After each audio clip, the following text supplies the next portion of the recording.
Welcome to Job Aspire Hub YouTube channel. मैं हूं आपकी एजुकेटर ज्योति।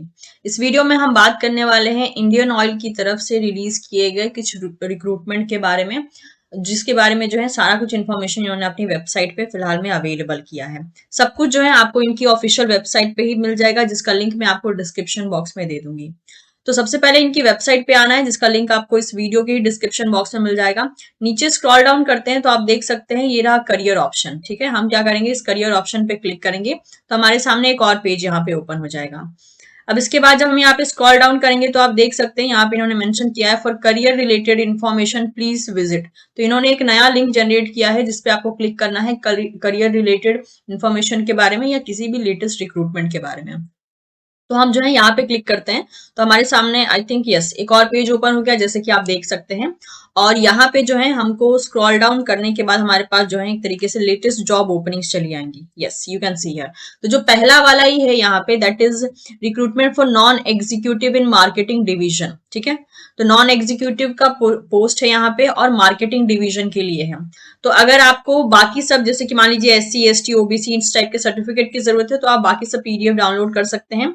अप्लाई करने के लिए, ऑनलाइन अप्लाई करने के लिए आपको इस लिंक पे क्लिक करना है। ठीक है, तो यहां से आपको अप्लाई करना होगा। नेक्स्ट डिटेल एडवर्टीजमेंट को देख लेते हैं, बिकॉज बिना पढ़े तो हमको आइडिया नहीं लगेगा कि हाँ कौन से कैंडिडेट्स एलिजिबल रहने वाले हैं। सिलेक्शन की मैं पहले आपको बात बता दूं। सिलेक्शन क्राइटेरिया में जो है ऑब्वियसली आपको CBT मोड में पहले एग्जाम लिया जाएगा।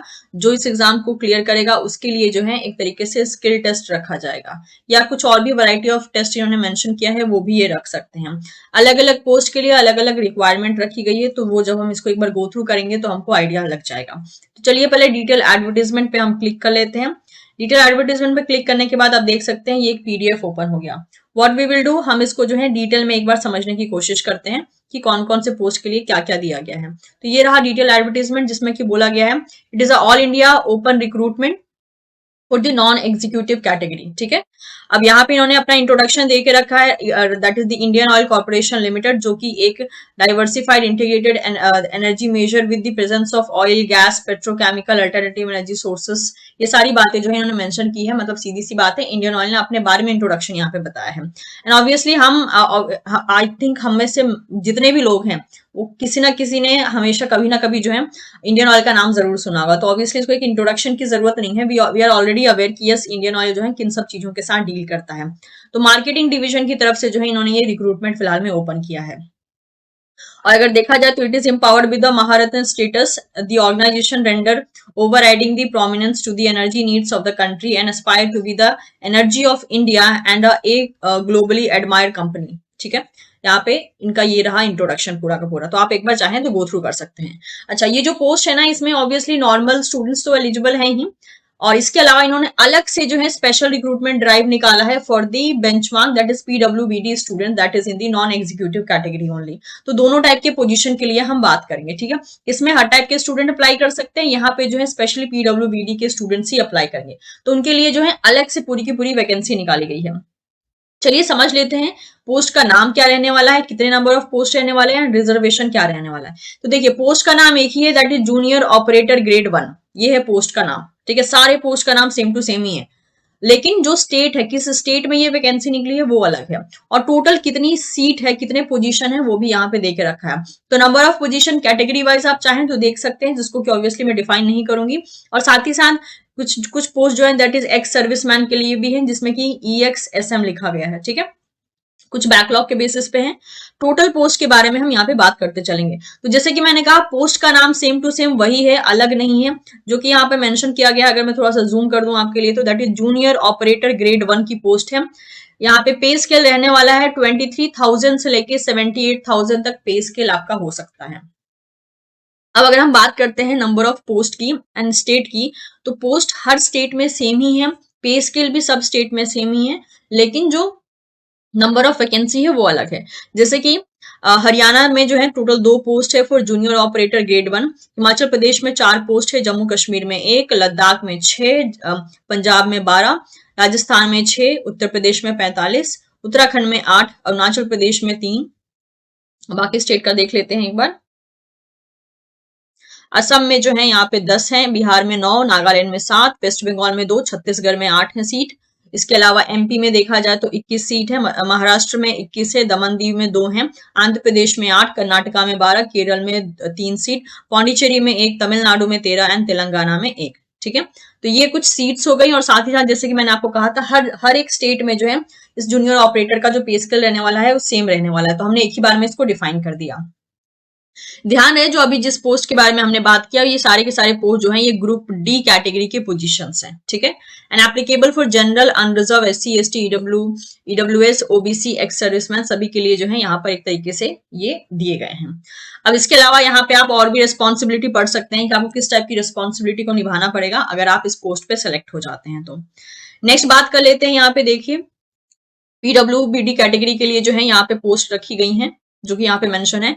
अगेन यहाँ पे भी जो पोस्ट है ये जूनियर अटेंडेंट की पोस्ट है। ठीक है, जूनियर अटेंडेंट ग्रेड 1 की पोस्ट है। सैलरी मतलब कि पे स्केल जो है, ग्रेड एंड पे स्केल जो है यहाँ पे रहने वाला है दैट इज 23,000 से लेकर 78,000 तक, तो ग्रेड 1 रहने वाला है।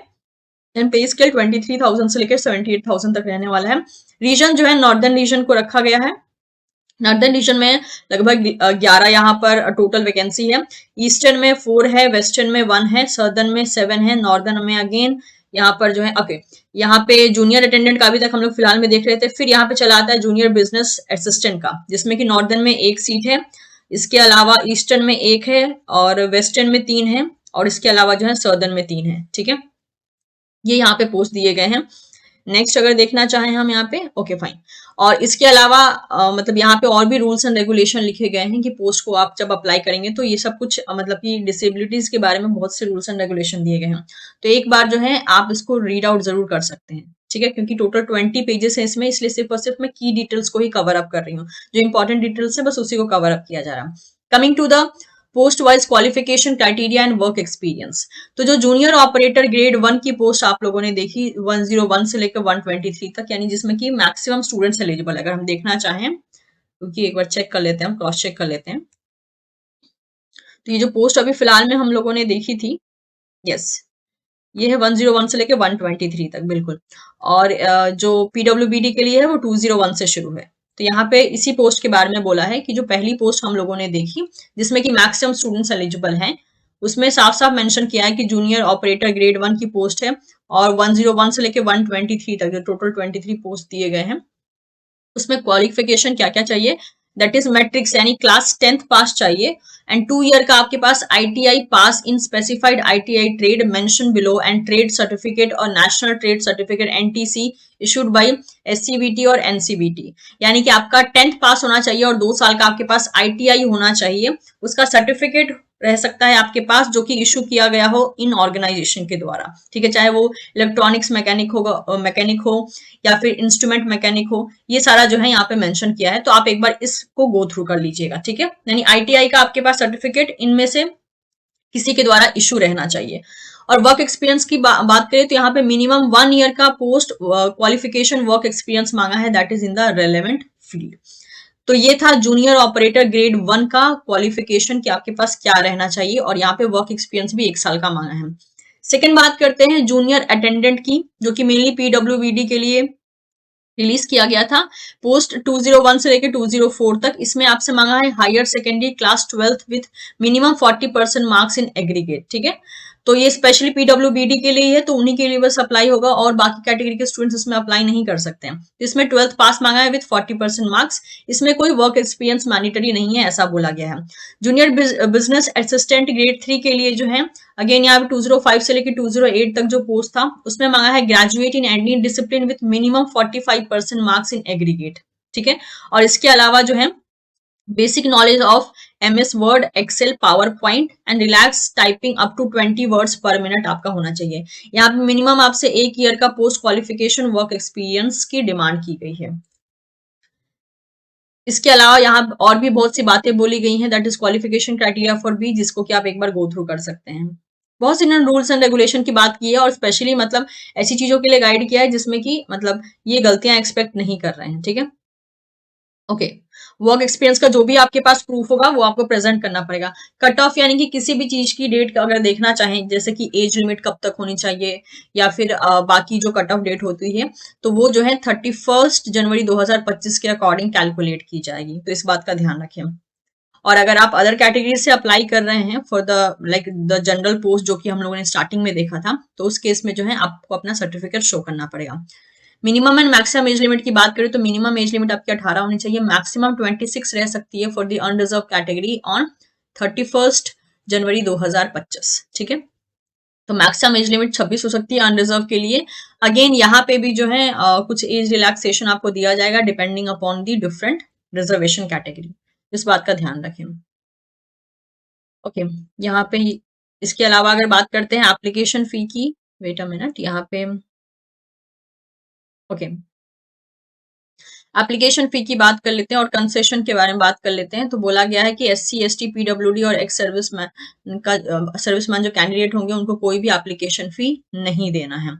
इसके अलावा एससी, एसटी, पीडब्ल्यूडी या फिर डिसेबल्ड एक्स सर्विसमैन जो होंगे जो वो कंप्यूटर बेस्ड टेस्ट के लिए आएंगे या कंप्यूटर प्रोफिशिएंसी टेस्ट के लिए आएंगे, तो उस टाइम पे उनका जो सेकेंड क्लास रेल फेयर होगा उसको एक तरीके से रीइम्बर्स कर दिया जाएगा। चलिए सिलेक्शन मेथडोलॉजी के बारे में समझ लेते हैं।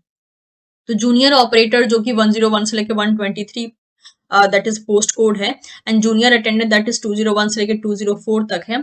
इनके लिए जो सिलेक्शन मेथोडोलॉजी होने वाली है वो है सीबीटी, और साथ ही साथ स्किल या प्रोफिशिएंसी या फिजिकल टेस्ट हो सकता है जिसे एसपीपीटी बोला जा रहा है, और ये क्वालिफाइंग इन नेचर होगा। जूनियर बिजनेस असिस्टेंट के लिए जो कि 205 से लेकर 208 पोस्ट होने वाली है, इसमें जो है आपका सीबीटी लिया जाएगा एंड कंप्यूटर प्रोफिशिएंसी टेस्ट लिया जा सकता है। सीपीटी जो है क्वालिफाइंग इन नेचर होगा। अब कंप्यूटर बेस्ड टेस्ट की बात करते हैं तो इसमें ऑब्जेक्टिव एमसीक्यू टाइप क्वेश्चन आएंगे। टोटल 100 क्वेश्चन होंगे, 1 मार्क्स कैरी किया जाएगा, और तो आपको 120 मिनट्स जो है यहाँ पे फिलहाल में दिया जाएगा। जूनियर ऑपरेटर पोस्ट की बात करते हैं तो यहाँ पे आपका सेक्शन ए में जो है दो सेक्शन आएंगे, section A section B. Section A आपका 50 मार्क्स का होगा जिसमें कि professional knowledge and general science से क्वेश्चन आएंगे, और सेक्शन बी जो है आपका टोटल 10 मार्क्स का होगा जिसमें कि न्यूमेरिकल एबिलिटी 20 सेक्शन बी में न्यूमेरिकल एबिलिटी 20 मार्क्स की आएगी, रीजनिंग एबिलिटी 20 मार्क्स की आएगी, एंड जनरल अवेयरनेस जो है 10 मार्क्स का पूछा जाएगा।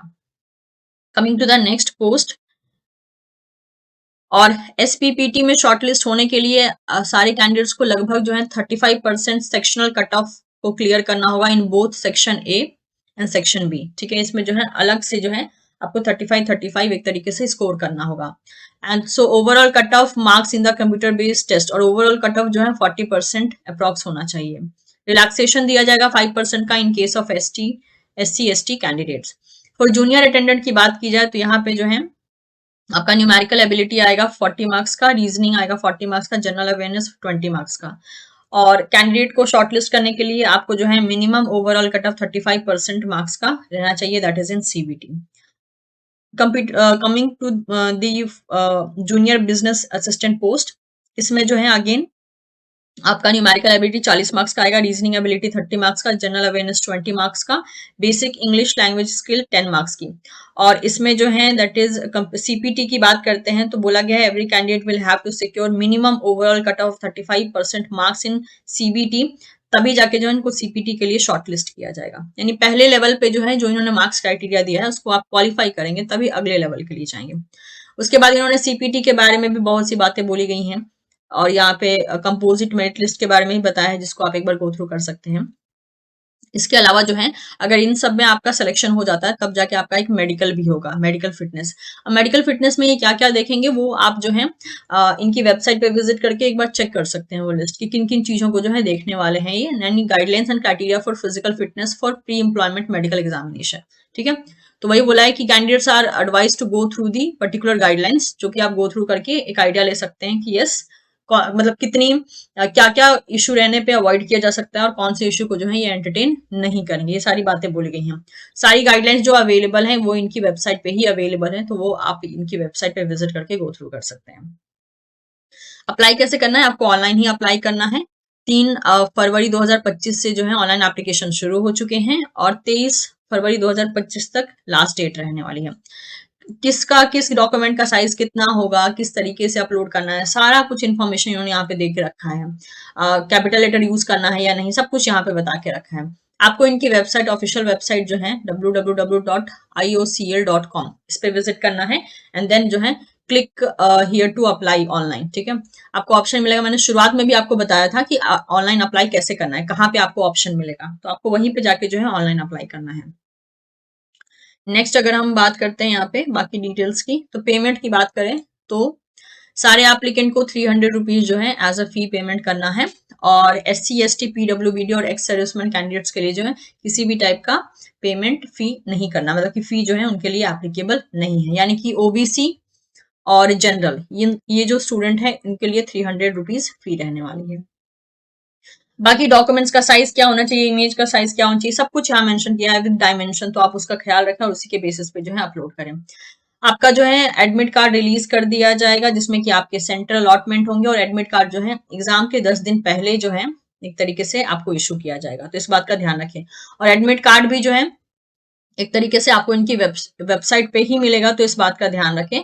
और बोला गया है कि उस बारे में जो है आपको SMS के द्वारा या ईमेल के द्वारा भी इन्फॉर्म कर दिया जाएगा, तो आपका मोबाइल नंबर या ईमेल आईडी जो है वो एक्टिव रहना चाहिए। इसके अलावा यहाँ पे बता रखा है कि आइडेंटिटी वेरिफिकेशन वगैरह सब कुछ होगा, तो कौन कौन से डॉक्यूमेंट आपको ले जाना है। सेंटर बता दिया गया है यहाँ पे कौन कौन से सेंटर रहने वाले हैं, ठीक है, तो आप गो थ्रू कर सकते हैं कि कौन सी सिटी रहने वाली है और कौन सा सेंटर रहने वाला है, तो एक बार आप पढ़ लेंगे तो आइडिया मिल जाएगा। नेक्स्ट यहाँ पे और इम्पोर्टेंट इन्फॉर्मेशन के बारे में बात करें तो बोला गया है कि ये जो वैकेंसी दी गई है वो इंक्रीज या डिक्रीज हो सकती है डिपेंडिंग अपॉन द रिक्वायरमेंट। और अगर आप ऑलरेडी कहीं पे और जॉब कर रहे हैं, चाहे प्राइवेट चाहे गवर्नमेंट, तो वहां से NOC आपको प्रेजेंट करना होगा, उसके बिना आपको एलिजिबल नहीं माना जाएगा। No objection certificate. Coming to the deadlines, तो यहाँ पे जो है ऑनलाइन एप्लीकेशन फॉर्म की स्टार्टिंग मतलब की शुरुआत जो है 3 फरवरी 2025 को हो चुकी है, और लास्ट डेट रहने वाली है 23 फरवरी 2025। ई एडमिट कार्ड जो है आपको मार्च या अप्रैल में दिया जा सकता है, तो अभी फरवरी चल रहा है, मार्च या अप्रैल में आने का मतलब हो गया मे बी 1 महीने में हम इनका एग्जाम एक्सपेक्ट कर सकते हैं। ओके, यहाँ पे टेंटेटिव मंथ दे दिया है, नॉट 1 महीना, अप्रॉक्स आप बोल सकते हो 2 महीने में, राइट। अप्रैल में जो है एग्जाम हो सकता है, ऐसा कुछ मेंशन किया है, क्योंकि अगर ये एडमिट कार्ड मार्च में देते हैं तो बोला एग्जाम के 10 दिन पहले ये देंगे, तो अगर मार्च में आता है तो लास्ट मार्च तक भी आता है तो अप्रैल में एग्जाम होगा, और अगर मे बी स्टार्टिंग मार्च में आता है तो फिर मार्च में होगा, लेकिन उन्होंने टेंटेटिव मंथ बोला है तो यानी कि समहाउ अप्रैल तक लेके चले ही जाएंगे, तो अप्रैल में आपका एग्जाम हो सकता है CBT, और उसका रिजल्ट जो है आपको अप्रैल या मई में देखने को मिल सकता है। तो ये था सारा का सारा detail regarding this particular post. अब देख लीजिए, अगर आपकी एलिजिबिलिटी आती है तो आप इंडियन ऑयल की तरफ से ये जो रिक्रूटमेंट निकाला गया है इसके लिए जो है आप फॉर्म फिलअप कर सकते हैं। So thank you so much everyone, उम्मीद करती हूँ कि ये वीडियो आपके लिए यूजफुल रहा होगा। अगर यूजफुल रहा हो तो आप चैनल को सब्सक्राइब कर सकते हैं, वीडियो को लाइक कर सकते हैं, और इसे आप अपने दोस्तों के साथ भी शेयर कर सकते हैं। Thank you so much, will see you soon in the next session, bye bye.